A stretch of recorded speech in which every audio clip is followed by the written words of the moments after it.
चलिए next question number 6 देखते हैं। Which of the following is the correct path urine में टेकन बाय यूरिन। यूरिन कौन सा पाथ करेक्ट पाथ है यूरिन के लिए? तो सी ऑप्शन ठीक है, किडनी से यूरेटर, यूरेटर से ब्लैडर, ब्लैडर से यूरेथ्रा। ठीक है।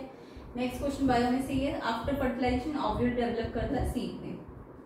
नेक्स्ट क्वेश्चन भी बायो में same flower the part that produce male and female gametes are respectively. तो इसका आंसर है anther and ovary. Next question देख लेते हैं।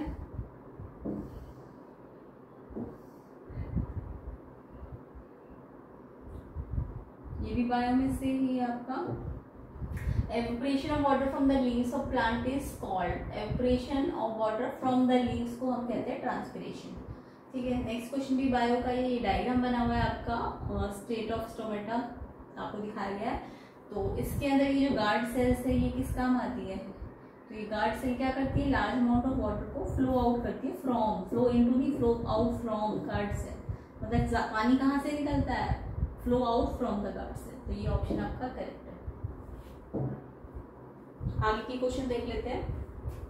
Question number 11।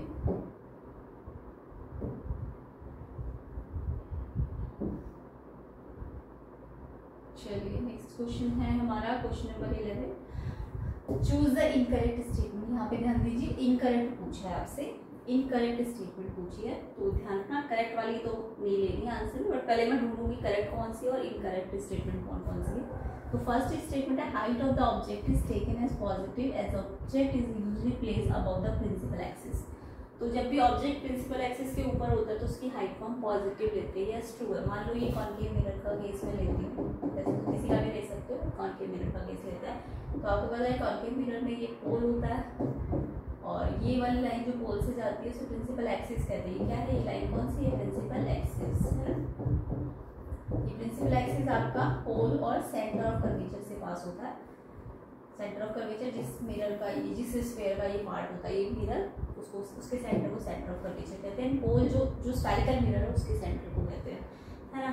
तो यहाँ पे ये जो प्रिंसिपल एक्सिस वाली लाइन है, अगर मान लो इमेज तुम्हारी, इमेज बोला ऑब्जेक्ट बोला है, ऑब्जेक्ट की हाइट बोली। ऑब्जेक्ट तो आप हमेशा मिरर के फ्रंट में रखते हैं ना। मान लो ऑब्जेक्ट को आपने यहाँ रखा है, तो ऑब्जेक्ट को हमेशा हम कहाँ रखते हैं? प्रिंसिपल एक्सिस के ऊपर रखते हैं। तो जब भी ऑब्जेक्ट को प्रिंसिपल एक्सिस के ऊपर रखते हैं तो इसकी जो हाइट होती है, हाइट ऑफ ऑब्जेक्ट, वो हमेशा कैसी होती है? पॉजिटिव। और अगर हमने, वैसे तो ऑब्जेक्ट को कभी ऊपर रखते नहीं हम, सॉरी नीचे नहीं रखते प्रिंसिपल एक्सिस के, हमेशा ऑब्जेक्ट को ऊपर ही होता है। तो हाइट ऑफ ऑब्जेक्ट तो ऑलवेज पॉजिटिव ही रखनी है। बट बाई चांस मान लीजिए आपको क्वेश्चन में इमेज के बारे में बात कर दे, तो प्रिंसिपल एक्सिस के ऊपर अगर कोई इमेज आई, मान लो ऑब्जेक्ट आपका यहाँ था, इमेज आपकी यहाँ कहीं आ गई, वैसे ऐसा केस कोई बनता तो नहीं है, फिर भी जैसे इस वाले केस में अगर कॉनकेव मिरर की बात करें तो फोकस और पोल के बीच में अगर ऑब्जेक्ट है आपका, तो इमेज आपको पता है कहाँ आती है? इस साइड आती है। तो ये वाला केस इंपॉर्टेंट होता है, इसे करके भी जाना। तो यहाँ पे ये देखो प्रिंसिपल एक्सिस के ऊपर है, हाइट ऑफ इमेज है ना, तो ये साइज जो इमेज का है प्रिंसिपल एक्सिस के ऊपर, तो पॉजिटिव भी आ जाएगा। बाई चांस क्वेश्चन में अगर आपका ये वाला मिरर में आपका जो ऑब्जेक्ट है वो कहाँ पे आ जाता, मान लो सी के बाद आ जाता है, यहाँ पे आ जाता है, ये ऑब्जेक्ट है आपका। ठीक है। तो इमेज कहाँ पे आती है? ऑब्जेक्ट सी से पीछे होते हैं तो इमेज हमेशा सी के आगे आती है। तो यहाँ पे जब इमेज आती है ना, तो इमेज कहाँ आती है? नीचे आ जाती है। ठीक है। तो नीचे जब भी आती है ना इमेज, तो हमेशा छोटी होती है। अगर इस साइड ऑब्जेक्ट आपका सी से बियॉन्ड है तो इमेज हमेशा सी इस वाले ऑब्जेक्ट से छोटी आएगी, वो हमेशा ना नीचे आती है। इस वाले मिरर के केस में, इस वाले मिरर के केस में तो जब नीचे आती है ना इमेज तो नेगेटिव साइन देते हैं। तो ये आपको याद रखना है। प्रिंसिपल एक्सिस के ऊपर वाले साइन इमेज के कैसे होते हैं? पॉजिटिव होते हैं। प्रिंसिपल एक्सिस के नीचे वाले साइन इमेज के नेगेटिव होते हैं। तो यहाँ तो हाइट ऑफ ऑब्जेक्ट है वो तो ऊपर ही होगा, इसलिए तो पॉजिटिव ही होगा। तो अबव द प्रिंसिपल एक्सिस है इसलिए भी पॉजिटिव है, ट्रू है ये। हाइट ऑफ ऑब्जेक्ट इमेज अगर वर्चुअल और रियल इमेज है तो दोनों के लिए पॉजिटिव है। नो, वर्चुअल के लिए पॉजिटिव होती है बट रियल के लिए माइनस होती है, क्योंकि वर्चुअल वाली तो इमेज ऊपर आती है हमेशा और रियल वाली इमेज हमेशा कहाँ आती है? नीचे आती है। तो इसलिए यहाँ पे आप हाइट को सिर्फ वर्चुअल और रियल के लिए सेम नहीं ले सकते हो। वर्चुअल के लिए पॉजिटिव लेना पड़ेगा, रियल के लिए नेगेटिव। तो ये आपका गलत ऑप्शन है। थर्ड वाले को देखिए, अगर ये नेगेटिव साइन जो है रियल के लिए होता है, यस ये ट्रू है आपका। पॉजिटिव साइन जो है मैग्निफिकेशन का वर्चुअल जो होता है ये भी ठीक है, क्योंकि मैग्निफिकेशन एक्चुअल में क्या होता है, मैग्निफिकेशन होता है HI/HO। तो अगर आपका HI नेगेटिव आया, रियल में नेगेटिव आता है ना, अभी बताया था मैंने, रियल पे कैसा आता है, नेगेटिव आता है, तो यानी मैग्निफिकेशन भी नेगेटिव आ जाएगा, है ना, क्योंकि HO तो हमेशा कैसा लेते हैं, पॉजिटिव लेते हैं। तो अगर HI रियल में आपको बताया मैंने कि कैसा होता है, नेगेटिव होता है, तो मैग्निफिकेशन रियल पे नेगेटिव आ जाएगा, एंड वर्चुअल पे क्योंकि HI आपका पॉजिटिव होता है तो मैग्निफिकेशन भी कैसा आ जाएगा, पॉजिटिव आ जाएगा। यानी कि इसका मतलब कौन सा ऑप्शन बिल्कुल गलत वाला तो ये वाला है, बी वाला। तो आपको इनकरेक्ट ही पूछा है क्वेश्चन में, तो बी का ऑप्शन इसका करेक्ट होगा। इनकरेक्ट स्टेटमेंट में कौन सा ऑप्शन ठीक है, बी वाला। तो ये आपको याद रखना है। प्रिंसिपल एक्सिस के ऊपर अगर इमेज है तो पॉजिटिव साइन, अगर प्रिंसिपल एक्सिस के नीचे इमेज है तो नेगेटिव साइन। तो वैसे ही अगर ये वाली इमेज है ऊपर है तो ये वर्चुअल होती है, वर्चुअल इमेज के लिए मैग्निफिकेशन कैसा हो जाएगा, पॉजिटिव। और अगर ऐसी इमेज आ रही है नीचे वाली तो ये रियल है, क्योंकि इसमें प्रिंसिपल एक्सिस के नीचे आ रही है ना इमेज, तो रियल इमेजेस जो होती है वो आपकी कैसी होती है, नेगेटिव होती है। उसकी हाइट कैसी लेते हैं, नेगेटिव, तो मैग्निफिकेशन भी नेगेटिव हो जाएगा।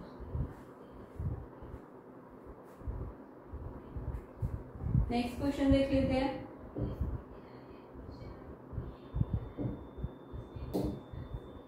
चलिए नेक्स्ट क्वेश्चन नंबर 12 देखते हैं। The speed of light in a given medium 2/3 है स्पीड इन वैक्यूम से, तो आपको एब्सोल्यूट रिफ्रैक्टिव इंडेक्स निकालना है। तो देखो एब्सोल्यूट रिफ्रैक्टिव इंडेक्स में हमें क्या करना होता है, एब्सोल्यूट में पहले तो फॉर्मूला आपको आना है, रिफ्रैक्टिव का सिंबल होता है refractive index of medium. Absolute बोला है तो समझ जाओ यहाँ पे वैक्यूम है और नीचे मीडियम है, यानी कि लाइट कहाँ से आ रही है, वैक्यूम से आ रही है, और किस पे, मीडियम पे जा रही है। यहाँ पे ऊपर क्या है, वैक्यूम है, ठीक है, वैक्यूम से कहाँ पे आ रही है, मीडियम में आ रही है।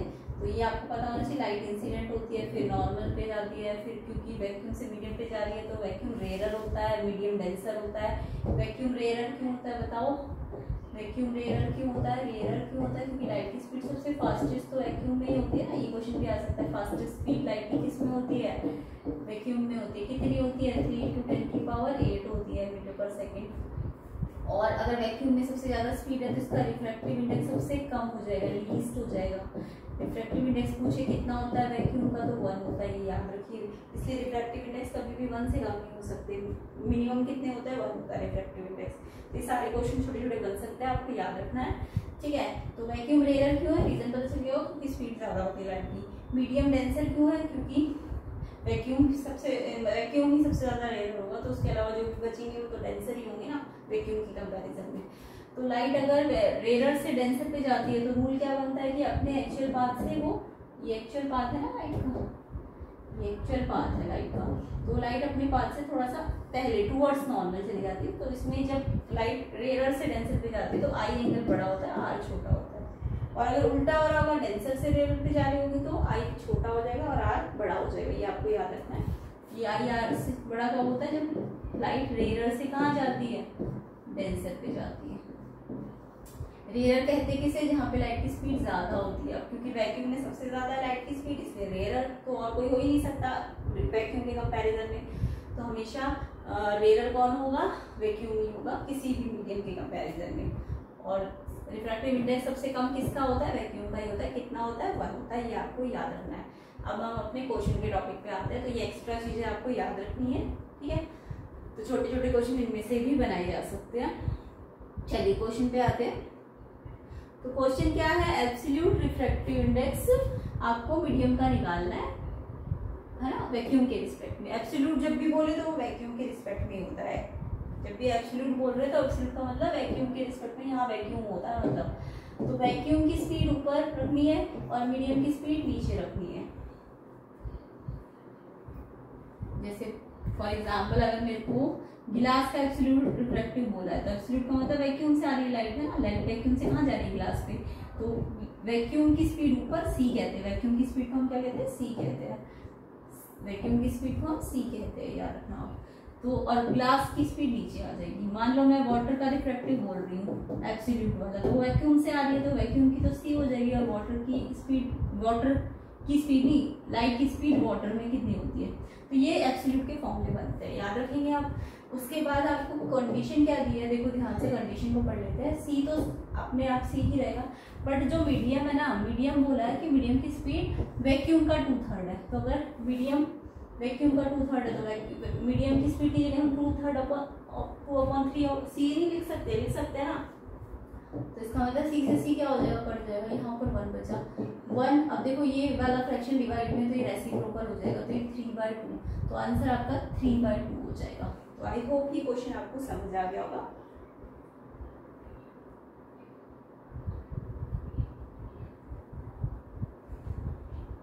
ठीक है, तो ये क्वेश्चन आपको समझ आ गया होगा एब्सोल्यूट क्या होता है।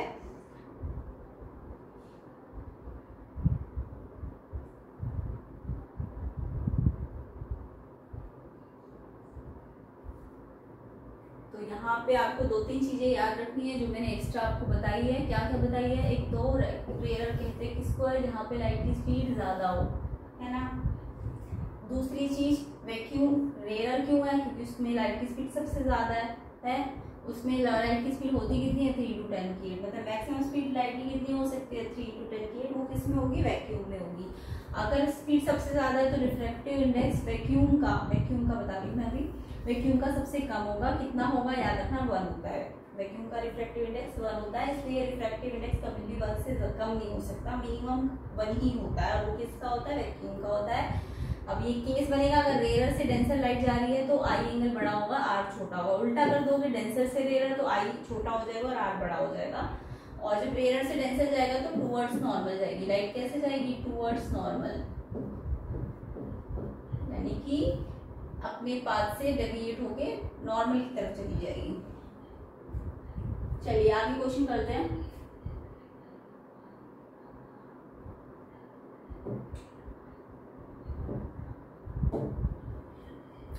नेक्स्ट क्वेश्चन है हमारा 13 question. If a lens can converge the sun rays at a point 20 centimetre from its optical centre, the power of this lens is.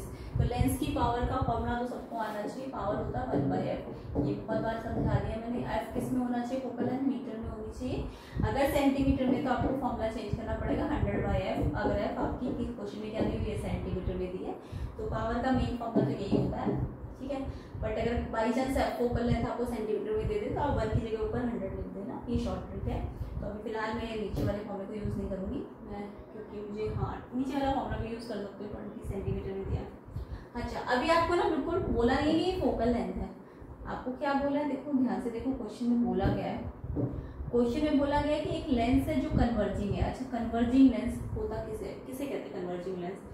तो लेंस में ध्यान रखना, कॉनकेव अगर हो तो वो डाइवर्जिंग होता है। लेंस की बात कर रही हूँ मैं। डाइवर्जिंग लेंस किसको कहते हैं, डाइवर्जिंग लेंस आपका कॉनकेव लेंस होता है। ठीक है, और कॉन्वेक्स लेंस जो होता है वो आपका कन्वर्जिंग होता है। ये याद रखेंगे क्योंकि मिरर में जस्ट इसका उल्टा होता है, ये आपको याद रखना है। मिरर में उल्टा होता है, मिरर में कॉनकेव मिरर है तो ये आपका कैसा होगा, ये कन्वर्जिंग होगा। कॉनकेव कैसा होता है, कन्वर्जिंग होता है। और जबकि उल्टा कॉन्वेक्स मिरर बोले तो वो डाइवर्जिंग होता है। बट यहाँ पे लेंस में उल्टा ही केस चलता है, कॉनकेव लेंस डाइवर्जिंग होगा और ये कन्वर्जिंग होगा। तो अगर कन्वर्जिंग लेंस है तो इट मींस वो कॉन्वेक्स है, पक्का पता चल गया मेरे को कि कॉन्वेक्स लेंस है, क्योंकि कन्वर्ज बोल दिया, लाइट को कन्वर्ज कर रहा है। अब कॉन्वेक्स लेंस में बोला सनरेज 20 सेंटीमीटर पे, मतलब सनरेज आई और वो कहाँ पे कन्वर्ज हुई, 20 सेंटीमीटर पे। तो जहाँ पे भी पैरेलल रेज कन्वर्ज होती है उसको हम वो फोकस ही तो कहते हैं, यानी इसका फोकस इन्होंने 20 दिया हुआ है। ठीक है, ये डायरेक्ट वे में फोकस ही तो दिया है कि लाइट सन रेज आ रही पैरेलल लाइट रेज, और वो कहाँ जाके कन्वर्ज हो जा रही है 20 सेंटीमीटर पे। यानी इसका कन्वर्ज होती कहाँ है सारी light rays, after reflection focus पे तो होती है। तो फोकस आपका 20 मतलब फोकल लेंथ आपकी 20 सेंटीमीटर पे बन रही है। तो फोकल लेंथ आपको गिवन है, आप पावर निकाल लो। और कॉन्वेक्स है ना, तो पावर ध्यान रखना, कॉन्वेक्स में पावर जो होती है ना वो पॉजिटिव होती है, ये आपको याद रखना है। क्यों, क्योंकि इसकी फोकल लेंथ पॉजिटिव होती है, ये भी पॉइंट आपको इंपॉर्टेंट याद रखना है। बट कॉनकेव होगा तो पावर नेगेटिव होगी, क्यों होगी, क्योंकि फोकल लेंथ इसकी नेगेटिव होती है। तो आपको जब भी आपको फोकल लेंथ या पावर के साइन से पता कर लिया करो लेंस कैसा है। अगर फोकल लेंथ नेगेटिव है या पावर नेगेटिव है तो कॉन्केव लेंस होता है, अगर फोकल लेंथ पॉजिटिव है और पावर भी पॉजिटिव है तो कॉन्वेक्स लेंस होता है। तो यहाँ पे आपको कन्वर्जिंग लेंस बोल दिया तो आप समझ जाओ कन्वेक्स लेंस है, कॉन्वेक्स लेंस है। और बोला कि सनरेज आ रही है, सनरेज पैरेलल आती है, पैरेलल लाइट रेज कहाँ पे जाके कन्वर्ज होती है, फोकस पे तो होती है। डायग्राम से अगर मैं दिखाऊं आपको इसमें,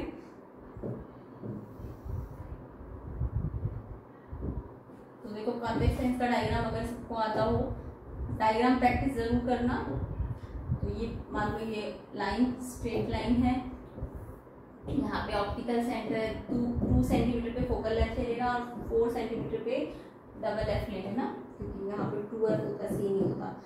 और ऐसे एक एफ यहाँ लेते हैं और एक 2f यहाँ लेते हैं, इसको f1 2f1 मान लेते हैं, इसको f2 और 2f2 मान लेते हैं और फिर लेंस बना लेंगे। ये आपका ये ऑप्टिकल सेंटर यहाँ से ले लेंगे, लेंस बन जाएगा ऐसे करके, है ना।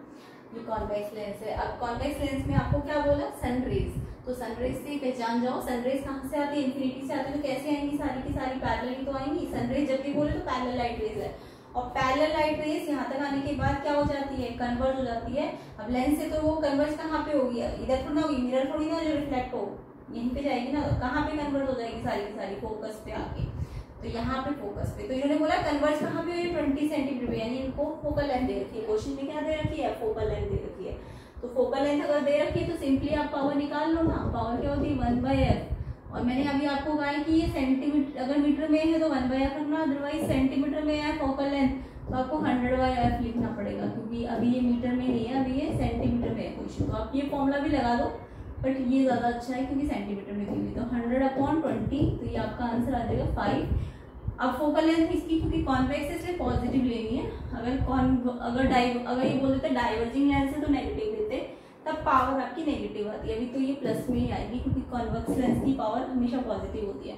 तो इसका आंसर 5। और पावर है तो डाइऑप्टर यूनिट होती है, पावर की यूनिट आपकी डाइऑप्टर होती है, याद रखेंगे, ठीक है। तो यहाँ पे आंसर आ जाएगा +5 डाइऑप्टर। प्लस वाले, माइनस वाले ऑप्शन तो बिल्कुल भी नहीं हो सकते। क्यों नहीं हो सकते, क्योंकि शुरुआत में कन्वर्जिंग लेंस बोला है। तो यहाँ पे ए ऑप्शन था या सी था, वो हमने फोकल लेंथ से निकाल लिया। 5 डाइऑप्टर इसका आंसर होगा। तो 5 डाइऑप्टर इसका आंसर है पावर का। तो यहाँ से आपको समझ आ गया होगा। ये मैंने सनरेज वाला डायग्राम भी बना दिया। सनरेज बोले तो पैरेलल लाइट रेज दिखाते हैं, या फिर इन्फिनिटी बोले ऑब्जेक्ट कहाँ पे, इन्फिनिटी पे। तो पैरेलल लाइट रेज सारी की सारी कहाँ पे कन्वर्ज हो जाएगी, फोकस पे। नेक्स्ट क्वेश्चन देख लेते हैं।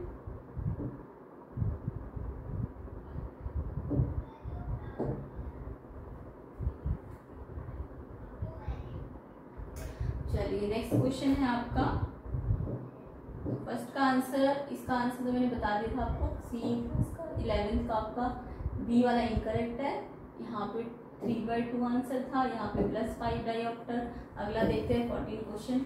In case of reflection through a glass prism, कौन सा करेक्ट रिलेशन है डिफरेंट एंगल्स के बीच में। तो ग्लास प्रिज्म का आपको डायग्राम आएगा, तो आप अच्छी तरह से डायग्राम बनाया कीजिए। ग्लास प्रिज्म कैसा होता है, ऐसा करके ये 3D होता है, ट्रायंगल शो किया जाता है, होता 3D है।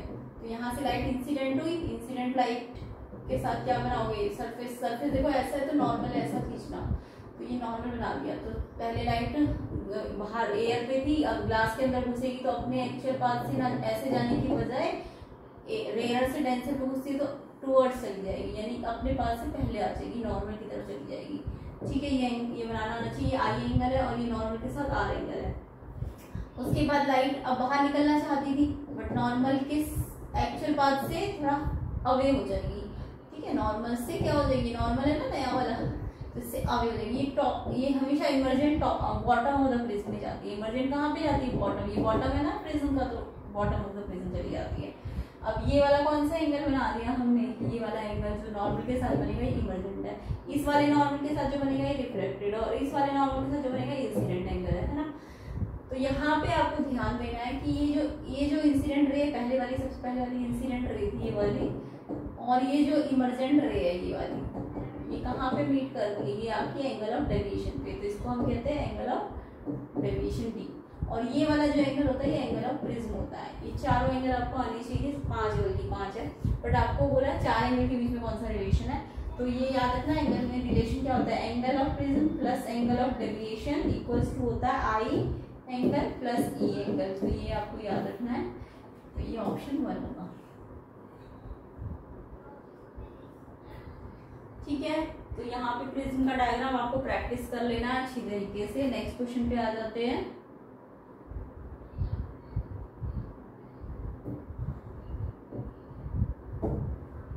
नेक्स्ट क्वेश्चन है आपका which colour has minimum refractive index. तो अभी मैंने प्रिज्म में ही आपको बताया था कि लाइट जब इंसिडेंट होगी, तो प्रिज्म की डायग्राम बार बार प्रैक्टिस कीजिए। तो ये नॉर्मल से क्या हो जाएगी, अपना पाथ ऐसे जाने की बजाय ऐसे चली जाएगी, फिर ये बाहर निकलेगी तो ऐसे जाने की बजाय नॉर्मल से थोड़ा अवे हो जाएगी। अब ये बहुत सारे एंगल में डिवाइड हो रही है ना, अंदर जाके भी ये बहुत सारी लाइन बना देंगी।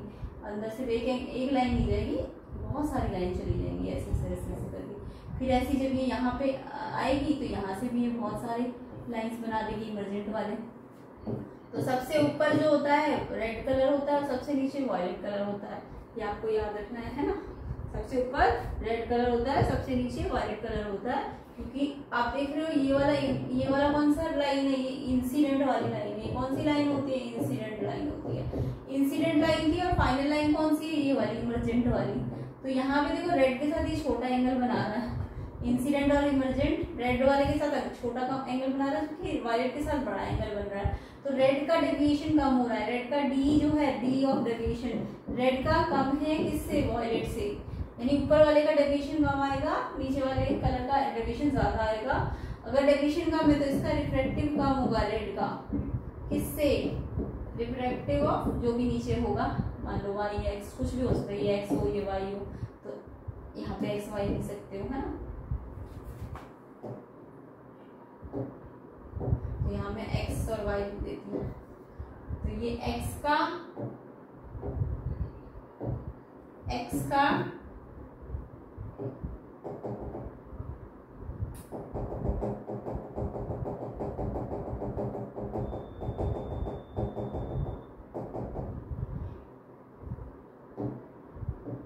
ये x मान लो, ये y मान लो। तो x का डेविएशन कम आ रहा है किससे, y से।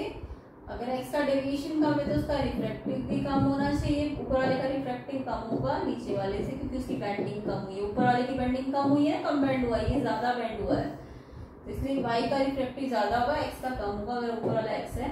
और अगर x का डेविएशन कम हुआ है तो x की वेवलेंथ कैसी होती है, लॉन्गेस्ट होती है। याद रखेंगे रेड कलर की वेवलेंथ सबसे लंबी होती है, जबकि जो सबसे नीचे वाला कलर होता है उसकी वेवलेंथ सबसे छोटी होती है। तो x वाला लॉन्गेस्ट वेवलेंथ बनाएगा, वेवलेंथ,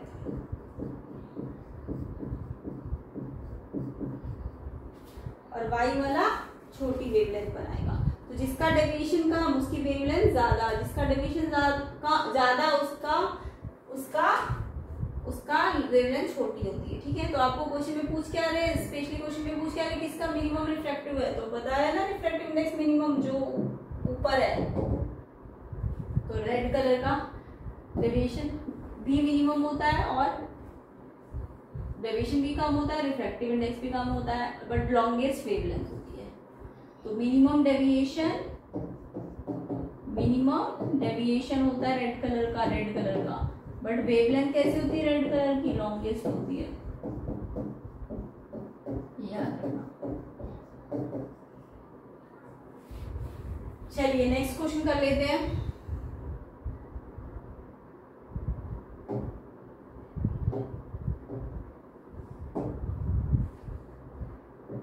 नेक्स्ट क्वेश्चन है आपका the magnification produced by rear view mirror. Rear view mirror होता है convex mirror. Rear view mirror कौन सा मिरर है, कॉन्वेक्स मिरर। और कॉन्वेक्स मिरर में दो तीन चीजें आपको याद रखनी है। कॉन्वेक्स मिरर की बात कर रही हूँ मैं। Convex mirror rear view mirror है। उसके अलावा कॉन्वेक्स मिरर हमेशा डिमिनिश्ड इमेजेस बनाता है। कैसी इमेजेस बनाता है, ऑलवेज अगर आए डिमिनिश्ड तो वो कॉन्वेक्स मिरर है। और कौन सा क्या करता है, ये डिमिनिश्ड इमेजेस बनाता है। और इसके अलावा कॉन्वेक्स मिरर जो होता है वर्चुअल इरेक्ट इमेजेस बनाता है। कैसी इमेजेस बनाता है, वर्चुअल एंड इरेक्ट। अच्छा, डिमिनिश्ड इमेजेस बनाएगा तो इसका हाइट ऑफ इमेज छोटा आएगा हमेशा हाइट ऑफ ऑब्जेक्ट से, जिसके कारण इसका मैग्निफिकेशन हमेशा लेस देन 1 होता है। कॉन्वेक्स मिरर में आपको याद रखना है ये सारी चीजें। तो मैग्निफिकेशन इसका लेस देन 1 होता है।